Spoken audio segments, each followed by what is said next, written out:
Today I want to focus on that story that Colleen was talking to the children about. The story from Exodus and the life of Moses again. I think this is a story about prayer and faith when adulting gets hard. And I just love it when younger people than me come up with ideas I wish I had thought of, because we're not just being an adult, we are adulting. I love that.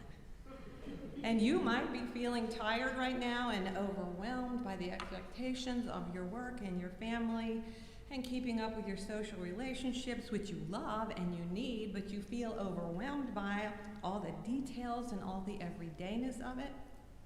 Apparently that's what adulting feels like.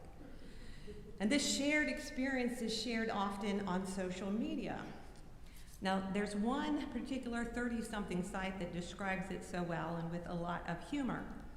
One example says, adult friendships are hard because adults are really, really tired. You can relate.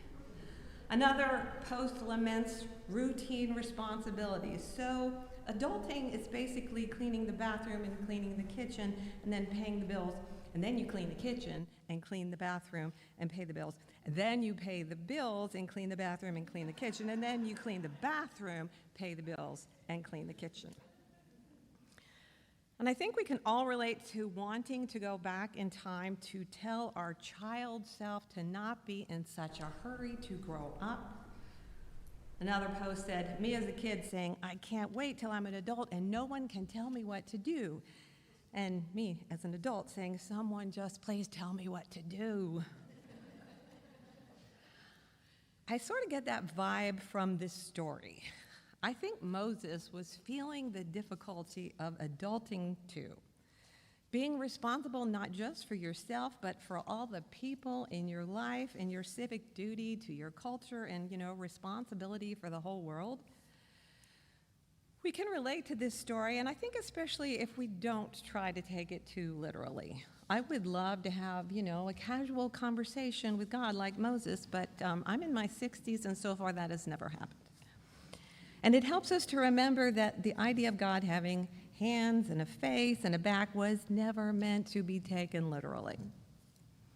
And I think a great thing about our stories in the Bible is that they are not full of perfect people. They are stories of very human, very broken, very normal people making all kinds of bad decisions and getting frustrated and asking God for help and being remorseful and then being grateful and then turning around and doing it all over again. We like having heroes to look up to, and I think we do ourselves and our children a disservice when we try to make biblical characters into perfect models of appropriate behavior, when really what the scripture tells us is they were just like us, trying to get through the next day, trying to live a life of faith, always ending up in need of a little more mercy and a little more grace. And I have to say, I think Cecil B. DeMille and Charlton Heston did not do us any favors by making Moses look so faithful and confident and self-assured. Because the way that I read it, he was pretty insecure. And he had a habit of arguing with God. Right from his very first encounter, the burning bush, when God told him he was chosen to lead the people out of Egypt, he was like, thanks, but no thanks. I'm not a good speaker. I have not gone to Toastmasters. I've had no public speaking classes. You could pick someone else, God. And he badgers the creator of the universe until God agrees that he can take his brother and let him do the talking. Now, we're picking up on this story a bit later. Moses has led the people out of Israel, out of slavery, out of Egypt. Now, he's already climbed the mountain. He's been listening for a message from God where he chiseled those 10 commandments into stone. And he took a very long time doing it, and the people got nervous and anxious and impatient. So when Moses finally comes down, he discovers while he was up there communing with God, they had chipped in all their jewelry and molded it into a golden calf to represent the God, the way they had seen it back in Egypt. And this idol was understandable. It's a result of their fear of the future, their need to see and touch the God who had been leading them. They were craving some certainty. And poor Moses is stuck in the middle between these nervous people and a very frustrated and mysterious God. In their last conversation, God had told Moses he was just basically done with them. He's saying pretty much, I've had it with these people and their constant complaining. You are on your own. I'm not going any farther with you.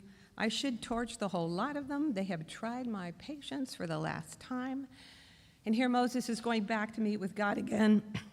He's feeling the heat from the disgruntled people and the frustration and anger and impatience of God, and I think he's not really liking this middle management job. It was not in the job description. He's tired of adulting.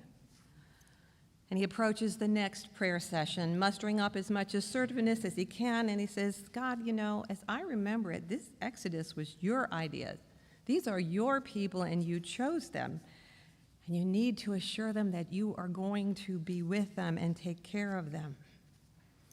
I want to know where we're going. Moses is asking for some details and for some certainty.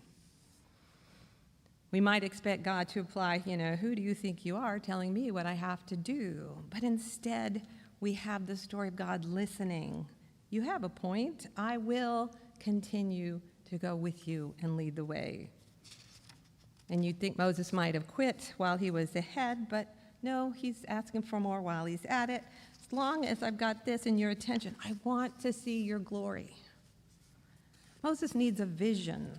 He wants to know God more completely, more intimately than anyone else has.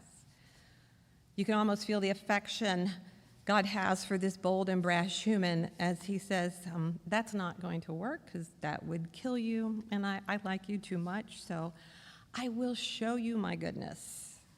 Even though you cannot see my face, I will make known to you my name. Here he says, Yahweh, the Lord, I will be gracious to whom I will be gracious, and I will show mercy on whom I will show mercy. And we understand this desire to get to know someone. You want to look them in the face. We know from all the years on Zoom that there's something about being face to face that we seek in our relationships. But to see God face to face would be to know God absolutely, to exhaust the mystery of God's being, to understand everything about God, and that is more than we humans can comprehend. So God tells Moses to go hide in the crack of a rock. God will cover Moses and pass by, and the last second God's hand will move, and Moses can see a glimpse of God's backside. So again, we're way beyond being literal here. It's meant to be a poetic description. This writer gives God these human characteristics, but we can't interpret it literally because it's not a story about a God with a physical hand large enough to cover the mouth of a cave. The meaning here is that the Creator is beyond our understanding, beyond our imagination, and any description of God is inadequate. And yet, at the same time, God is present with us. We can feel God's presence. We can see God's goodness when it has passed by in the form of grace and forgiveness and ceaseless love in this life. And I think it's just interesting when we look at this whole story of God and Moses, we're seeing a progression.